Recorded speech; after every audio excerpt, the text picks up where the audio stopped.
We are living self-love. Ooh, in a 90s kind of world. I'm glad I got my girl. Keep your head up, boy. Keep your head up. That's right. Whenever this life gets tough, you gotta fight with my homegirl standing to my left. Amaris, true blue. It's tight like glue.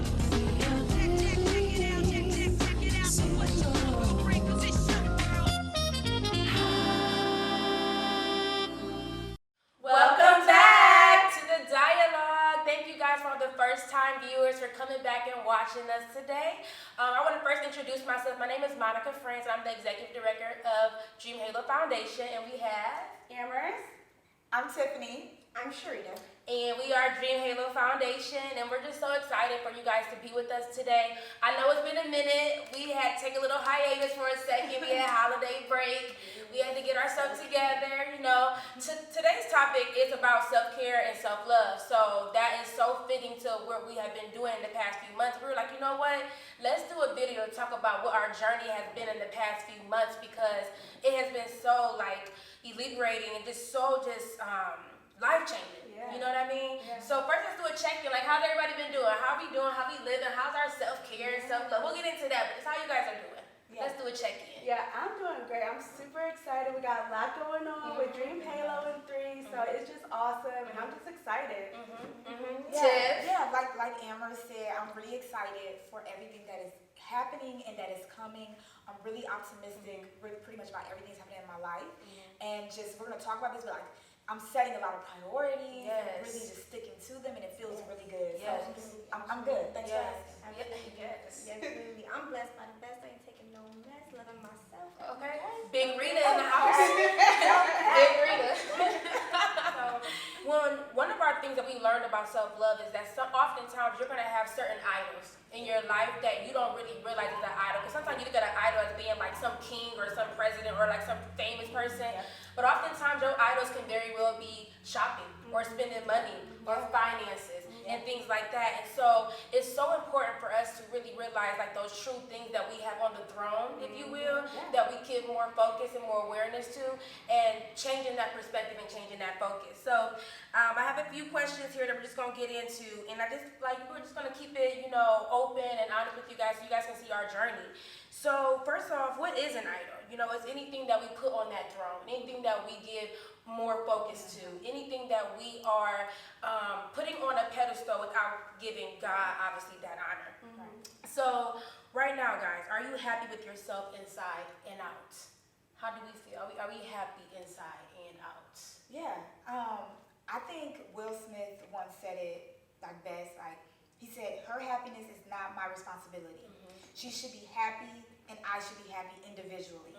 Then we come together and share our happiness. Giving someone a responsibility to make you happy when you can't do it yourself is selfish. And that is how I would answer that question.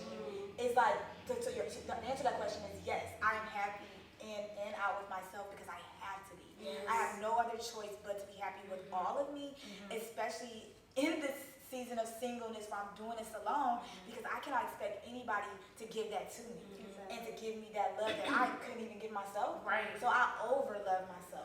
And not because of that, but because I literally love myself. I'm the only one that knows what I've been through. And I'm the only one that has to look at me every morning in the mirror. So I made a conscious decision a long time ago to love myself and tell myself that every day. And I would say for me, like, I'm happy inside and out because of who I am and like realizing whose I am. And once I found like that authority in myself, it's like, man, I can face it. I can take anything in life. I can deal with anything that comes my way. I'm not gonna get defeated. I'm not gonna get down because I know who and whose I am, and like that anything that comes in life, I can take it, I can handle it, because I have someone above me that is greater than what's happening in front of me. And so that's just been where my happiness has been drawing from, is that I'm good. Like, I don't have to worry about the woes of life because I'm good. If you would have asked me a few months ago, the answer would have been no. That's Literally, my self-journey this past few months have really been focusing on loving myself. And not only loving myself, like looking in the mirror and saying, oh girl, I love you. No, loving myself in my thoughts. Like, really having to train my thoughts to not think negative about myself, or to not, think about, oh, what I should have been doing, or doubt, or regrets. And I really had to like retrain my thoughts so that I can match it what I see in the mirror. That's right. And so now, yes, I love myself. And I love where I'm going. I love who I am. And it's just been like... And you glowing. Right. And when you love yourself, it's a glow that happens. So It's just like... how did you retrain your thoughts? Did you do affirmations? Are you watching sermons? Like, what are some of the resources? Like, what did you do? A lot of different things. So first I did was journaling. Okay. I have a journal, it's called, I forgot what it's called, but it's a great journal. Okay. I'll Instagram We'll it. put it in the comment below. Yes, but it's basically a devotional. So each day it says like quietness with God, being still with God, and then it asks you questions, it gives you scriptures, and you have to really go through and answer those questions. So it made me really think about, okay, well, dang, how does the scripture make me feel? What am I thinking? What are my thoughts telling me? And then also I started going to counseling. Started talking to a counselor and talking about the things that are going on in my head and the self-deprecating things that I've been telling myself. And then also Monica's friend Heather has really helped me. She said, look in the mirror and tell yourself you're beautiful. And so I started doing that. And so I just feel like a freedom of just saying everything that I'm thinking rather than holding it in. And it's like, no, those are lies. That's not the truth. So, like, for me, it's like for so long, I did idol, what others thought of me before, before I approve of myself. So I would say, like, as it pertains to idling, I would say to break down that first. Who cares what social media is doing? Who cares what the TV is doing? Like Amaris said, look in the mirror and see, like, well, how do you see yourself? Compliment yourself. Write it down. Write down everything you love about yourself. And if it's things that you don't love about yourself, then fix it. Like, fix those things that you don't love and say, like, this is what I want to do. I want to be more of a kind person. Then do some kind things. I want to be more of a loving person. I want to get my eyebrows done. To get your eyebrows done. It's things that you can do for yourself, but try not to idolize. Try not to compare those to things that the outside world is doing. So, I feel like there be some viewers that would listen to us and think, okay, well, I don't have any idols in my life. Right. There's nothing in my life that I put on a certain pedestal other than myself. And when it was introduced to me, I thought the same thing. Like, I don't idolize anything. But honestly, if you think about it, when I think about idol, I think of something that if it was to be knocked down off that pedestal, it will rock my world. So if think about what's in your life that would, if it were to go away, it will rock your world, then that is something that you idolize. And for me, I'm going to be 100% transparent. The title of our dialogue today is Living Single. But I'm in a relationship, but I'm not married. So I'm definitely living single. Right. My boyfriend is definitely something I used to idolize. Right. It would be something like if we were to not make it right, or if that did not have a good day, it rocked my world. So I had to learn, and it was very hard, to be honest with you, I'm still doing it. I had to learn how to go through life where like me was first. So that anything that he did or that he may do didn't rock my world. I had to make sure that my happiness did not 100% come around him, or that his happiness 100% come around me, kind of like how Will Smith said, I'm not responsible for your happiness, and he's not responsible for mine. Right. So I think that once we put the responsibility on what it really needs to be, we would see what we idolize and how to make it not that way. And fixing your focus. So what you basically just said, like, I had to fix my focus, not on other, because I'm doing the same thing. My family is my idols. Like, literally anything y'all would say, or even my immediate family, like, it would rock my whole world. So God was like showing me, fix your focus on me. I should be your idol, not them, not your emotions, not your feelings, not your fears, not your doubts. I need to be your It was once said that an idol, in a spiritual sense, is anything that you see as better than God. Anything that can replace only the blessings that God can give you. So it's making a good thing a God thing. When it's the other way around. It's always a God thing. That's so powerful. That's so powerful. Okay. So what are some things, like, speaking of relationships, what are some things, like, do you guys ever obsess over the future, though? Because that can be like an idol, too. Like, do you obsess over the future? Like, what I want to do, a college degree, or I got to get this, or I want to be married. those can be idols too. Well, so Let's that's talk where, about that. right? Well, I can say that's where one of my idols were. I had to realize that I was obsessing over being married, being in a relationship. I can't be alone. Oh my God, I gotta have people in my area. Or how am I doing as a mother? I gotta make sure he's in the best of the things. Like idolizing just like comparison. Yeah. Because that could be an idol where you're comparing yourself to everything and how you think the world's gonna approve you, how you think the world should be. And I'm like, oh my God, I gotta like meet every mark because how I'm gonna look means more to me than how I really feel. And like it was just, I had to change my thought process. Like, no, this is called living single. That's what we wanted to name it. That's how I feel. Like I want to live in my singleness and be whole in it. Not saying single without somebody, but single just like being okay with just Monica and like loving who Monica is, loving the fact that I can love my son no matter if he is going to the top private school or to the worst public schools. Like I'm doing the best that I can do as a mom. And then if I'm single, my husband didn't come yet, it's okay. Life is not over. It's going to come. It's going to come. Just focus on myself. So I was idolizing those things, making it to a point where like I was getting into like a mini depression. Like, dang, why don't I have that? Looking at people on Instagram and comparing my life to theirs. Or like, I know he messed up and she messed up. How the heck did he get all of this or she get all of that? I'm trying to live right. I don't got what I wanted. So you start to idolize those things and desire those things that are above where you really should be. Because you should be focusing on yourself and loving yourself, and those things will come. Yes, in God's timing. In God's It's timing. all about trusting His timing and knowing that, you know, He knows our future. He knows our plans. It's nothing for you to obsess over. Exactly. Yeah. Exactly. So how do we like align our desires with God? Shrita, like how do you align your desires with God? That is a heavy. It's a heavy question. I think that I try my hardest to align my desires with God by constantly, kind of like what Amaris said, refocusing the things that I desire for. I always have to make sure that the things that I am achieving or trying to achieve has a divine purpose around it. That's right. And that's very difficult. In this society, kind of like piggyback off Monica said, idolizing deadlines and people's expectations is very, very difficult not to do that. Especially in the social media world where your life is broadcasted everywhere.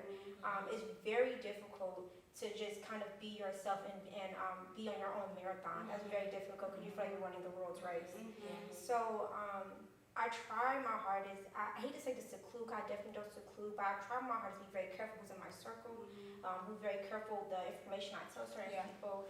I try to be very careful with the things that even the hobbies and things that I do for fun.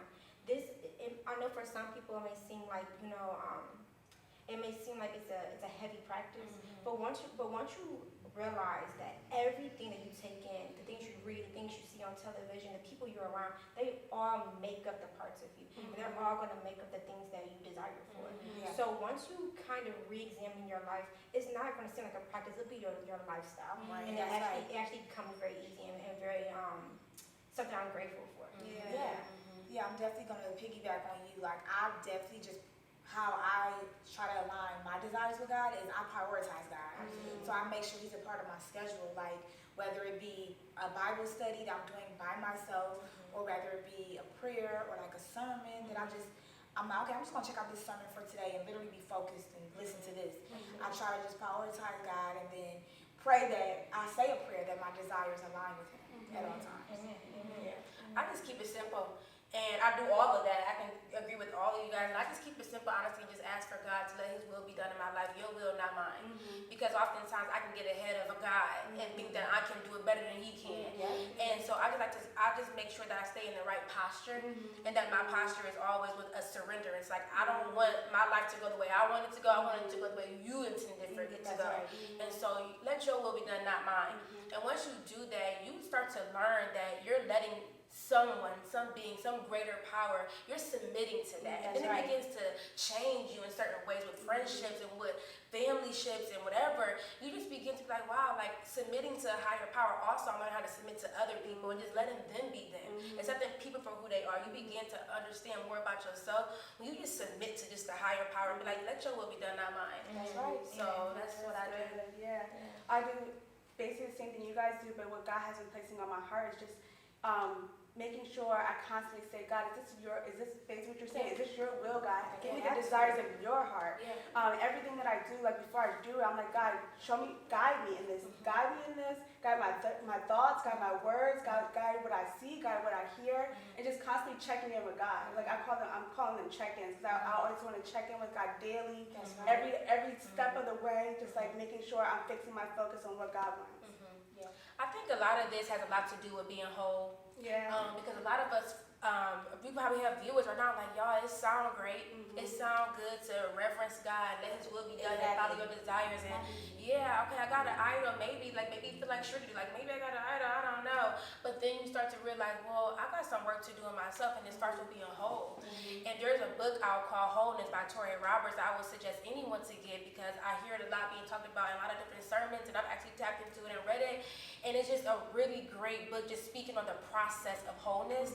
But being whole is the first step to understanding that I have an idol, to understanding that I got these things that I got to work on. And so I think it's really important to address and talk about our journey of wholeness and how we got to being whole. And then in the dictionary, wholeness says that being whole is a state of forming a complete and harmonious unity with yourself. And I think that is just so big, like to feel complete with yourself, to have a harmony with myself. I'm not offbeat. I don't feel off that rocker when somebody mess me up or I'm on a harmony with myself and with God. I have a unity and a completeness with myself.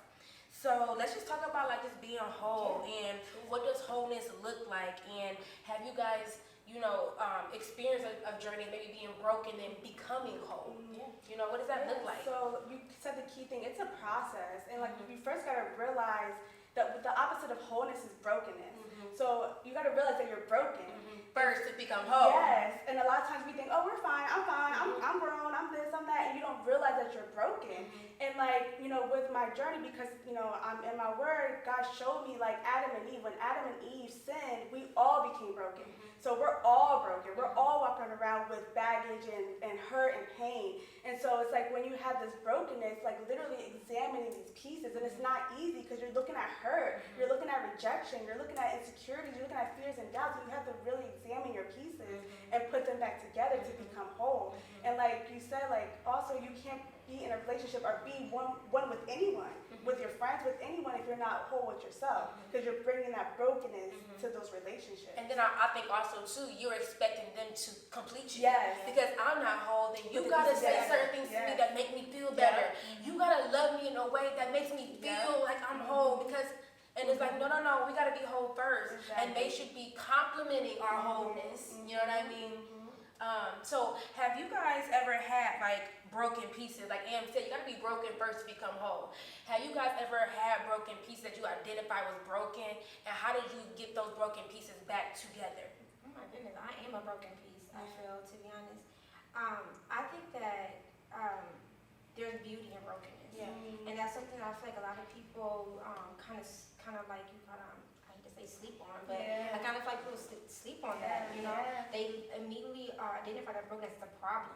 It's something that needs to be solved, when sometimes your brokenness is just a lesson, and it's a beauty in that lesson. So we already have a mental health video, you guys should check that out. And we definitely, in that video, we all kind of share some of our brokenness. And the beauty in that led us to seek therapy and led us to a wholeness of mental health, which we kind of achieve now. So for me, my journey of wholeness restarts itself every single day. Every single day there's something new that I find that I wish I can change, or that God has given me the ability to change. And thankfully, because I have a good group around me, I have really great people that help me point out brokenness that I may not even see. So, I mean, literally mine is constant. It's constant. I would have to agree. Like my brokenness, I'm still a broken person that just is trying to walk in my wholeness and what that is. And for me, brokenness was not only what I was dealing with in my mental health, but it was also like relationships. My behaviors in relationships. or my behaviors in my singleness. I am and what like I've got better, but I was very selfish, and I noticed that, and I would always, it would literally feel like I was a broken piece, and I was trying to put these pieces together without God, and then it got to a point where it's like, no, I can't do this by myself. I can no longer try to mend this relationship or try to fix this problem I have by myself. I need somebody to help me put it together, and that was God. And I think that is what my road to wholeness looks like, is me constantly discovering something new about God and building my relationship back with Him. Because for so long, I also felt broken because I did not feel like I had faith. I was walking in fear a lot, and disbelief. And it wasn't to my sister Monica here said to me, like, where is your belief? Like, somebody could have said to me years before that, but it didn't resonate me until she said that, and literally I was like, what is my belief? It had me question myself. So you definitely do need accountability partners too, and help you through your wholeness as well, to like kind of check you and put you back together. But only the God can truly put those pieces together for you. But you have to kind of do the research for yourself and do the work. Exactly. So you said that Monica said, like, where's your belief? Like, she triggered something in you. Yeah. What else? Like, how do we realize we're broken? Like, for me, like, I have you guys to tell me, like, yeah, like, that's not okay. Like, you're not being yourself. I would say chaos, no peace. You can't sleep at night. You fog. You extremely fog. Always sad. Always sad and don't know why. Failing at work and don't know why. You have the resources, but you're still failing. When those things are happening, you might need to take some time to yourself and discover why. Start journaling. Start doing the work to get better. Even like the cycles too, realizing, like you said, relationships, when you're repeating the same cycle over and over, not always thinking it's them, but what am I doing? Because I'm repeating the same thing over and over again.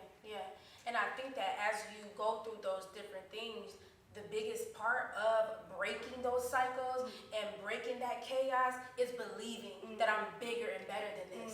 And so when we had that conversation all together and we were talking about where is your belief, and it hit us, it's because that's where it starts. At believing that I can break out of this cycle, I can break out of this damage, I can be whole. And whole is so cliche. You're like, okay, I hear all about wholeness, but it's so real because it makes you feel complete. It makes you feel complete by yourself. I don't need any additives to make me feel better. I can do this by myself. And I think that it's important that we talk about that. Yes, when we say by yourself, we mean that you feel confident within yourself. But please don't get it twisted that you can do life by yourself. Because being whole takes community. And that's why I like how Sharita is saying, like, it's all about the people around you. Because the people around you really can impact how you are propelling to the next future. And if you don't have the people around you that, if they look just like you, change your circle. Because somebody's got to be better than you. Somebody got to elevate you. And everybody around you doing the same thing that you're doing, and you wondering why you still doing the same thing, it's probably because of the circle that you are around. So we got to change who we are centering ourselves with. And then once you center yourself around different people and then focus yourself up, that wholeness just drops in, like, wow, like I can see clearly. I'm not fogged. I don't have that chaos. It's just so, I feel at peace. And so I just think that is really important to mention, that it starts with like that belief, but then also, like you were saying, Shrita, who do we have around us that is going to be our accountability partners, and that's going to let us know, you can do better than that. I see something in you. You can do better than that.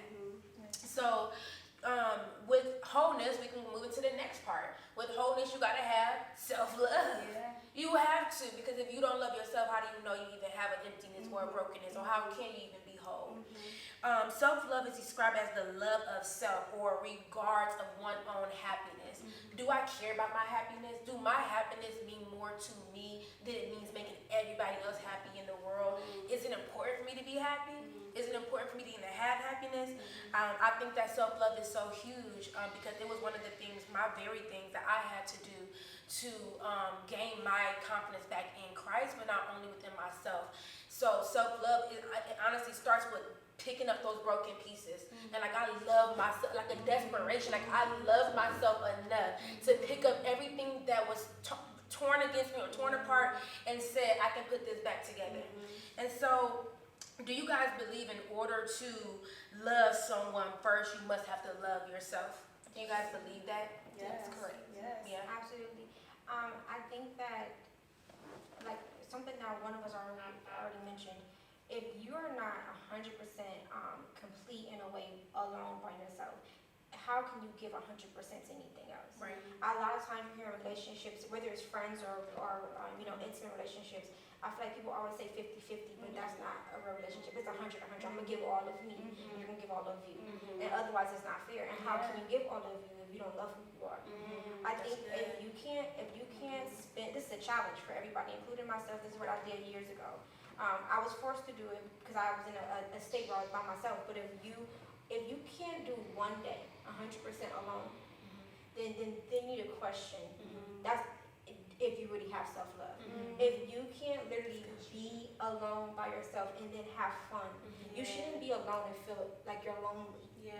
You should nobody calling me. Why this? Right. Or I'm bored. Right. Yeah. You know, you should be able to have fun by yourself. You should be able to have an uplifting day, a great day alone. Take a few selfies by yourself. Okay. You know what I'm saying? And feel yourself. Because I want you to ask yourself, if you can't do that, how do you expect anyone else to be around you? Yeah, that's And right. That's so all good. the time. That's too. right. Like you're praying for a husband, but who wants to be your husband if you can't even be your own wife? You know what I'm saying? You can't even be. It's a whole word. Preach. You know, so I think that's a challenge. Yes. That is so good. That is so good. If you can't love yourself first and you want to have a husband, you got to be your own wife. Okay. That's right. Absolutely. Okay. Absolutely. Wow. That's so good. You're a queen. Treat yourself like an individual. Yes. Absolutely. Yeah. No, that's so good. So how do you know you are in love with yourself? Like, how do you know, like, I finally am in love with me? I get it, the selfies and stuff, but like, how do you know you're actually in that moment of like, wow, I hit it? Yeah, I think you're doing some material things for yourself. So you're shopping, you want to look good because you know that you love the way you look in yourself. You're getting your hair done. You're getting makeup done. If you're into makeup, you look nice. You're presenting yourself to the world, and you're saying to the world, "This is me, and this is how I like to present myself." Unapologetically. Unapologetically, correct. Some other ways is how you treat others. So when you love yourself, 9 times out of 10, you're also going to love others, and then show them that love. When somebody does not love themselves, you can pretty much tell because they're treating you like that. Now, in some cases, people might be beating themselves up and still very kind to people, but I feel like those are rare. Yeah, that's true. Yeah, so Yeah, I feel they're like, usually miserable. Yeah, the ones that don't love themselves. so I feel it's going to be like an inside-out thing when you love yourself. That's a good one. We always say that at my job. Sorry. But like you can tell when someone is just not having a good life because the way they treat you. They walk in with a mad face. They always bitter. Every approach. I mean, honestly, I got some people in my own circle that like sometimes when I receive text messages from them or like just like a simple whatever, it's so dry and just like, what's wrong? Are you okay? Like I just want to hug you and just, but I just know that I was there. And it just starts with self-love, so that's so true. Like you can kind of see it. It starts with like what you are giving off to people. Like some people would say, well, I just got a mean face, or I'm just what is the word? But what is the word where like you just feel like you know, you're not really an extrovert, you're an introvert. I'm just an introvert, I'm just quiet. I really believe that sometimes we label ourselves to make ourselves sound better or to be an excuse. But sometimes we really got some self-love that we haven't really, that's been unchecked. But I think that piggybacks on our broken pieces, because sometimes we think we labeled ourselves, but the world did. So you may identify the broken piece is what the world told you was a broken piece. I think that self-love also comes where you identify your own broken pieces. Because maybe the world told you were an introvert, so now you stayed that way all your life. Maybe you were bullied when you was a kid, and now the world told you that you know you belong in a certain place, and you stayed there all your life. I think you know you came into self-love when you identify who you are. Yes, you take ownership over your insecurities. Yes. I have these flaws, and I love my I flaws. love it. And owning Unapologetically. it. Unapologetically. And I think also, not only on the outside, but our our thoughts. Are we thinking good thoughts about ourselves? Are we being negative? Are we being negative or positive? So I think that's when you know that you have self-love, is when your thoughts about yourself are like, oh my gosh, like I did good today. I love myself today. Like, and not thinking that you're vain or being selfish by doing that. Yeah. Like, and again, that's being society. unapologetically like loving yourself and being okay with it. And that's society that tells us that we can't think about ourselves, Exactly. that we can't take selfies, that's being vain or being prideful. No, we have to be able to love ourselves. And I think it looks attractive when you see someone walking in like their confidence and you're just like, wow, how are they doing it like that? Like, you can just see it on them. But I have a question. The same way that we are self-loving ourselves, are we loving everyone else that way? Are we loving them with integrity or with unapologetic love and making sure that we are remaining in that place of grace? We give grace to ourselves. With self-love, you're giving grace to yourself. You letting yourself be who you are. But are we accepting other people like that and their insecurities? Would it be real? Sometimes I treat people better than I treat myself. Wow. I am my own worst enemy. I'm always super fearful and like I'm working through that, and I'm always like kind of like I try to be extra kind to people and like do I bad, but to myself I'm like, if I did something wrong, I'm beating myself up. My boss or nobody has to say anything to me. I'm like, Tiff, you could do better. Yeah. You could do way better. So I would say I could treat myself the way I treat others. I don't give myself that same love. That's a good question to ask to moms, because I know a lot of mothers, especially the ones in our family, they put themselves in the back burner. And I feel like kind of one of us mentioned earlier about self-love is not selfish. No, it's not. You know, I mean, to be honest with you, you can't, as a mom, as any person who wears many hats, you can't give yourself to those hats if you're not first loving yourself. Exactly. So I think a mother, if you're watching, if a mom is viewing, ask yourself, the unconditional love that I'm giving my children, my mate, my best friend, am I giving that to myself? Because I feel like a lot of moms don't do that whatsoever. But for myself, as a single individual, this is something that I struggle with a lot as well. Giving myself this unconditional love that I give to my friends and my family. There are some, I have some people that tell me all the time, why are you doing that for so-and-so? They would never do that for you. Why are you doing that for so-and-so? So you do have to make sure that the things that you are doing, that it's not pulling away from your character. And that is difficult. But sometimes doing stuff for other people is a part of self-love for you. And for me it was. So it's just something you have to identify, but definitely that's the way to check and to make sure that your self-love is maintained. By asking yourself every day, am I treating myself the same way that I would treat other people? That's a good way to just check it. And I agree, because a lot of times you're constantly doing things for other people, worrying about other people, and then you don't, like, you put yourself on the back burner, so you're not really doing those things for yourself. You're not taking that time. You're not going to the park. You're not getting a massage because you're always trying to say, oh, I gotta do this, I gotta do this, I gotta do this. So it's like when you're doing so much for other people, you can't do anything for yourself. So one of the things that I've, to piggyback on Monica said, one of the things that I started maybe about a year ago, like literally I have on my calendar days devoted to certain topics. And I have a me day. So on my calendar it says a big M-E. So on that day, it's nothing but what I want to do. So it does suck. It's hard sometimes because someone will call me like, hey, can you do this? No, can't. And it's hard to say no. Because you're a person like me, you don't want to do that. But I made it my duty that this day I'm scrapbooking. And that's it. This day I'm going to the spa, and that's it. This day I'm doing this, and that's it. You know, so I think that the me days are important. Do you guys have me days? No. Yes, I do. I'm a schedule person, so I try to schedule at least 2 days out the week. Where 2 days. 2 days. She said not one, two. Because we have a business that has 2 parts: foundation and clothing. And then, like Sharita, I'm in a relationship, and that gets scheduled as well. And then there has to be 2 days for Tiffany. And then I have a full-time job. So there has to be 2 days where, like on one day on the weekend maybe, and one day during the week, where like I'm not doing nothing. There's nothing I'm putting on my schedule. It's going to be all for me. And I'm just to myself. I might not even do anything, like not even practice my religion. I might not even do nothing. It'll just be a day where I'm doing Tiffany. Whatever you want. Yeah, I don't Yeah, have whatever that. I wanna do. I need to schedule that. Yeah, I don't have that either. I'm actually, like what Sherita mentioned, I'm a mom. And I can actually fall into that category of like, I don't really have like that day where it's like just me. And I can just say, nope, can't pick up that phone call. Nope, can't answer that mommy call. Like, I don't have that. And I do think that's really important for us to create those me days. Yeah. If you have the space, because some people are like, man, I don't, how am I gonna do that? Yeah. I have 4 kids, I'm by myself. So I think that it's something that you just gotta find. You gotta find a way to create it, because as you can Maybe when see, the kids it go to empowers. sleep. Yeah. When the kids go to sleep, take a few hours to just like take a bubble bath or Or- read a book or I something. mean, I'm not a mom, but these are suggestions that I would give a mom. Like literally, you guys ask for babysitters, you know, to go out of town or to go to a function.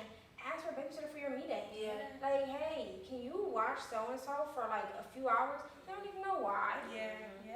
I need you to take them off my hands for a little bit. Yeah. Little they know you at the spa, but who cares? Yeah. That's your me day. That's You true. need that. That's true. You That need is that. But that leads into the next topic, because that to me falls into balance and boundaries. Absolutely. Because now that's you saying I have a boundary. Yeah. That I have to have a me day. Yeah. And if I don't have a me day, my boundary is not being crossed, I'm getting a little crack. Yeah.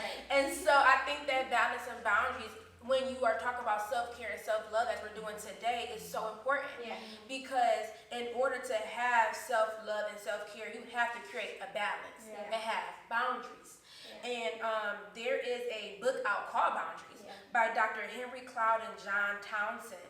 And what they talk about in this book is it helps you learn when to say yes and how to say no in order to take control of your life and set a healthy, God-driven boundary in your life. And I just think that that is just so important to just talk about and discuss, because we are talking about having a me day and how do I get to being whole and self-love, but sometimes you got to create that boundary. And you got to learn how to say yes, and you got to learn how to say no, and you got to learn how to put you first. You got to learn how to do all that, and that to me, that balance and boundary is the hardest part, because you want to give so much of yourself, but once you do that, you forget about you. And self-love, like you were saying, it can come out selfish, like, oh, so she all about herself. And it's like, no, I actually have a boundary where I'm giving to you, but I gotta draw this line in the sand that says I can't have you cross here, because this is where I'm worth, and this is where I need to do for myself. So, how do you guys create balance? And what are some boundaries that you guys had to lay and say, no, this is what's important to me. This is the balance that I'm going to create and the boundary that I have in my life. Just being okay with saying no. That is a complete sentence, and that's all I need to say. No is a complete sentence. No, period. No explanation. Period. Like, no explanation is necessary. It's just a no. I I'm think able to. Okay. You know, and then you're able to create that boundary. Boundaries though are hard. I'm gonna keep it real. Because it requires some sacrificing. It's gonna require some people being upset and in their feelings, and then you have to deal with that. But that's a part of creating that atmosphere for you, so you can have that balance. I'm still trying to set boundaries in my life. I think boundaries is impossible to make without self-discipline. Yeah. And it's very hard to have Definitely self-discipline, and again, in today's society, it's very difficult. We have things tempting us left and right. So if you don't have that self-discipline, I think boundaries is a beautiful chapter to end on, because if you take anything from today, the wholeness, the idolatry, the self-love, you need all of that to create self-discipline that will lead you to create some more boundaries in your life. For me, my boundaries, like Tiffany said, changes, evolves with me, and is being created with me daily. The me day is a boundary for me, absolutely, but also on that same calendar, I have God days, God days, days where I literally devote my entire day to my religion. You know, I have F and F, family and friend days. Days I devote the whole day to family and friends. These are things that I had to do to create some sort of boundary in my life, and I created these based upon the things I value and love on. So if you had to start anywhere for boundaries, start there. Once you figure out your self-love, and start the things that build you up, your building blocks of you, and then create boundaries around that. It's very difficult, because you're literally in boundaries with the book. The book is amazing. Get the book. It's amazing. The book tells you that boundaries is not walls. Yeah. It's a gate. You're letting bad things out, allowing good things to come in. So a boundary is yes, no is a complete sentence, but the complete sentence is not just a firm mean no. It's a graceful no. It's no saying no. I unfortunately cannot do this because you are interrupting the walls of me. You know, so it's a real nice nah. You know, it's nice. It's nice. And once you put a real meaning and a value on that boundary, it's not going to be difficult to do. It's hard at first because you're telling your best friend you ain't going downtown no more, you know, because the fact that's going to mess up with what you got to do tomorrow. You're telling so-and-so that, you know, unfortunately I can't hang or do whatever you used to do. It's going to be difficult, but once it's some sacrifices to be made, it's some self-discipline, but once you put a value on that, it's going to be priceless and you're going to love it. I think that's a good point because there was a boundary that I had to make in my life where I had to tell myself, let me check my circle real quick and let me put a boundary down who I'm giving my time to, who I'm giving my energy to, because there's a place that I want to go and loving myself again, that I can't invite that person that's still bitter and broken and having fear about this. I'm trying to be fearless and I'm trying to be unbroken. And so you still dealing with that. I want to still show grace to you and still lead you to what I'm experiencing, but I got to have a boundary here because now I could be letting you enter back into me unknowingly because I didn't set that boundary there. But that's where balance comes in at. Can I have a balance? I know when to let you in and when not to. I have that gate that I can balance in my traffic. When to let the dog out, let the dog back in. You know, so we have to understand that boundary and balance, they are hand in hand. Because we're not boundaries, not saying I'm cutting you off. I can't, and that's what I did it wrong. Not understanding, okay, I'm not trying to cut you off, but I gotta place a boundary. Because there's certain places I can't have you go no more. And I can't go with you to those places anymore. It don't have to be physical places, it can be mental, emotional places that you've taken me. That I just don't want to go no more. Because I'm trying to be better. And so then a balance comes in where I do want to still pray with you. Actually, I do want to talk to you about something because I've seen something in you that's bigger than what you see. And so then now I have a balance that is in correlation with my boundary that I placed. I read a book, Changes That Heal, and one thing that I realized was that one of my boundaries that I needed to set was taking on other people's energy, the same thing as you. So like I took on everyone's energy that I wanted to fix the problem, and then it was interrupting my peace and also causing a cloud for me to not even realize my brokenness. I couldn't even see my brokenness because I'm trying to fix everybody else's. And so that was a boundary that I had to set, was that I can't take on everybody's energy. I can listen to you, but I'm not going to tell you how, like, oh, what you should do. I can say, oh, you know, I really can't really talk right now about that. I need to, you know, I have a me time. I have a time that I need to focus on my mental health, and I can't I can't answer certain phone calls because I can't take on people's energy. Exactly. Because it's messing up my peace. When it comes to boundaries, it was once said to me, like, always check in on people if they're able to do something before you just jump right into requesting or see if they can do something. You have to know they have the capacity to do that. And then that's how you know if a boundary has been presented. So if I say, ask Amaris, hey Amaris, are you able to do this? Versus, can you like go right into it, or like, are you at the capacity to which I can talk to you about this? And then somebody can say a yes or no to you. But I think you have to know that level for yourself first before anybody can try to come and ask you any questions or just interfere. Do you guys think that you can set limits and boundaries and have balance but still be a loving person? Oh, absolutely. I think that makes you a loving person.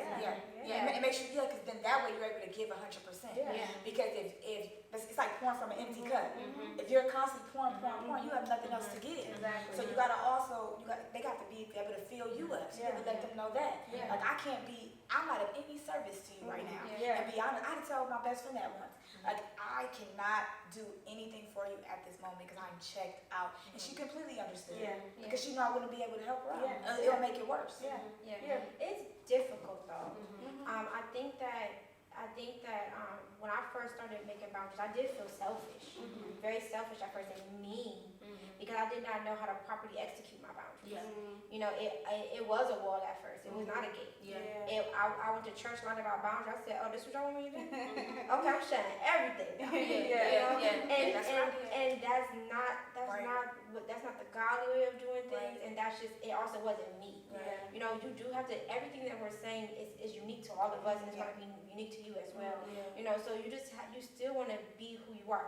Boundaries should be building you up. Yeah. It should reinforce who you already are, who you want to be. Yeah. So it was hard. It was hard at first, but then eventually I learned that through these boundaries I was loving myself even more. Yeah, So boundaries is self-love for yourself to make you love others better. Exactly. You Exactly. do become a loving person. What is the difference between? I'm sorry. No, go ahead. What is the difference you guys think is between a boundary and a non-negotiable?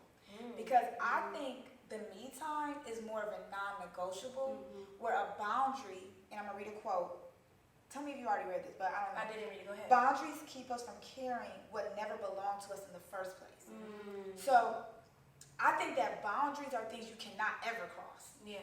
Like you It's really, that line in the sand. Like, yeah. you can't go past this line. Can you say the quote one more time? Boundaries keeps us from. Boundaries keep us from carrying what never belonged to us in the first place. That's deep. So whether it be people, Right. habits, you know, those are things that just cannot cross those boundaries. Yeah. So I think that, what do y'all think real quick is the difference between boundaries and non-negotiables? Like I said, like I think the me time thing is more like a non-negotiable, Yeah.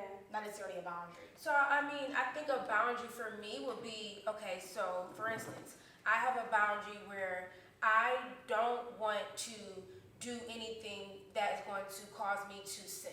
So if I go to a bar, I don't want to go to a bar. That's a boundary. Well, I guess that could be a non-negotiable too, though. So that is and that's okay too if they work hand in hand. That's my question. I guess the way I Do look they at work? Are they the same thing? Are they one and the same? They I can guess one the and the way, same. the way I look at it is the boundary affects you. That's something that's for you. A non-negotiable, you're putting on someone else, in my opinion. I was reading something that, oh my God, I'm messing up. Or your boundaries could be non-negotiable. Yeah. Yvonne Lansan, whatever was her name? Yeah, Vanya, Manzan, or... Fix my life. Just call me Fix Fix my my life. life. Girl. So she was fixing somebody's life, and she was talking about boundaries and non-negotiables, and she was saying that one of her non-negotiables was that she did not like it when someone cursed at their children in front of her. That was it for her. Yeah. In front of her, you cannot curse at your child. Right. Not in front of her. Right. If you want a relationship with her, so if you one of her friends, you cursing out little Bobby. Yeah. You gotta go. Like you can't be in her place, in Right. her house. Right. To me, that's a non-negotiable. Yeah. That affects the other person. That's for other people. Right. That's not a boundary affecting who you are. Right. You know, this person cursing out their son makes her feel uncomfortable, but that doesn't build up who she is. So then I guess I can say what I was saying then. My who I am is not going into a place that's going to create me to sin. Right. But my non-negotiables, I can't go with you. Yeah. Does that make sense? Yes, it Like, I does. can't be with the person that does Like that. boundary. But my boundary is saying, Not right now. not right now. Yeah. This is where I can't go. I can hang out and have fun with you, but we can't cross I'm the putting bar a line line. right here. Does that I'm make putting sense? a line right here, but that doesn't mean that in the next few years or months, I might move Yeah. so that I can give you more room. Yeah. But my So non-negotiables are to stop. Okay. Stop. Yeah. So basically, Yeah. your non-negotiable could kind of lead you towards your boundaries. I agree. Yeah. I And a agree. boundary is something that you can change, but non-negotiable is something that's like, this is it. This is it. That's it. Yeah. This is All it. right. I can't do it. Yeah. Can't do it. Yeah. Do you think that sometimes creating boundaries and balance also causes isolation? Because now you created so much lines in the sand, Yeah. and you created so much non-negotiables that now you just isolate yourself from relationships and friendships, maybe jobs that you said, nope, I have a boundary. I don't accept jobs like that. Yeah. And now you don't miss out on a blessing Yeah. because you have all these boundaries and all these non-negotiables, and so now you isolated yourself from what could be something that was for you. So do you guys think that can happen? How do we prevent that from happening? It's like what you mentioned before, like when you're, or Shrita might have, when you're saying it the wrong way.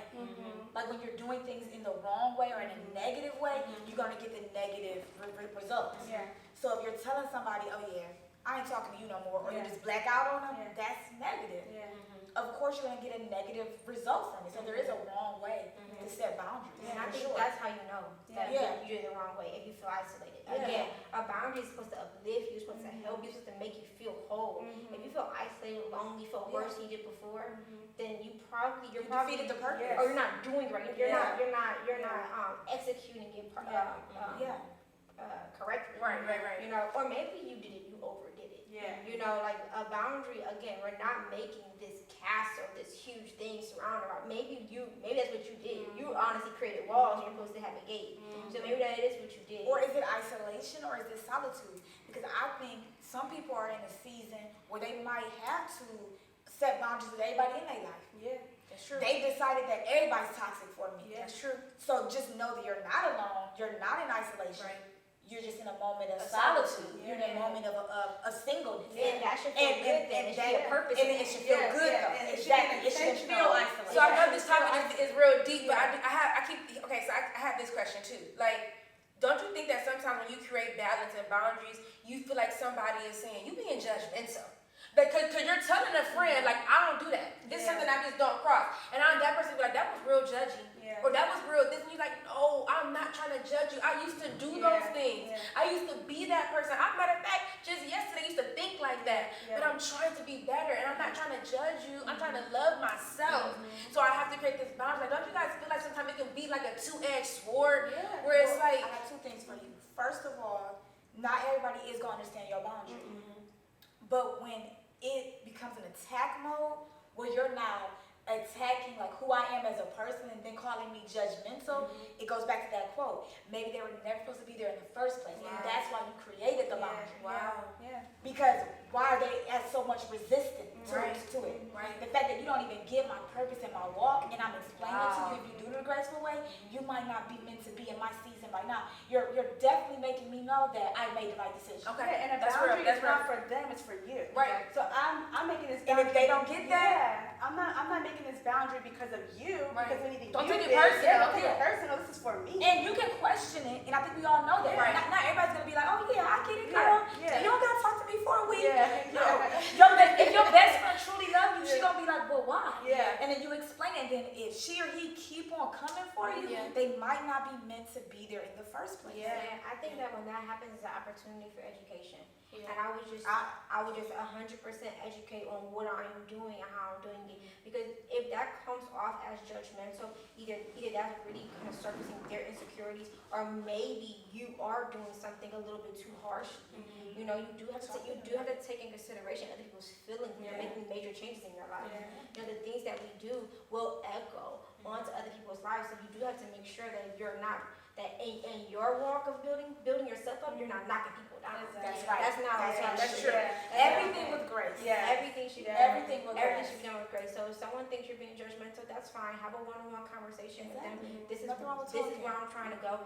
You don't have to come with me, but you respect me as I'm doing it. And then it's just that's Right. Like, it's not that you're saying, it's not that we're saying that, like, oh yeah, the moment they're negative, like, cut them off. No, yes, I believe in talking, but I'm saying when it's like constant pushback. Yeah. Oh, yeah. Constant. Yeah. Like, after the education, after the Oh, grace. yeah, absolutely. You know, you have to understand that that's about, that it was meant to be a boundary for a Absolutely. reason. I agree. And having compassion for them, because like you said, you used to be there, Yeah. but now you're growing, and Yeah. you want to grow, and Yeah. you want to change, and so that's a boundary you're not going to cross. Yeah. So also having compassion about their mindset, because they're not where you are. Exactly. So we have to be careful with our words, because we're talking to your best friend and you rocked with for so long, and y'all did the same things, but then all of a sudden you saying, "I'm growing, I'm doing this." Of course they're gonna look at like, "Dang, like, When did this happen? or not just that, but if you're grown, what do you think I am? I'm just Yeah. staying still." That's true. It know, depends on you gotta the be time and when you're doing it, how it happened, did it Exactly. progress, and I think it all comes back to communication Yeah. and making sure we're Education. like, cause your best friend, your man, your family,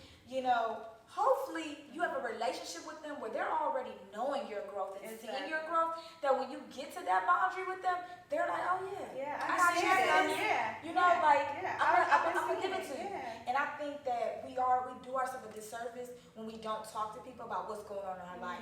And we have to start being on the forefront with our growth. Yeah. Have open communication. Especially when we know our Yeah, children. because then we can't expect people to get it. Exactly. Yeah. Exactly. You can't just spring it on But people. that's why in this Yeah. society, I come to our next dialogue, the friends dialogue. dialogue. I know it's gonna I be can't wait good. for that one because we call too many people best friends. Because honestly, they shouldn't be shook by your walk. Yeah. They should have been walking with you the entire time.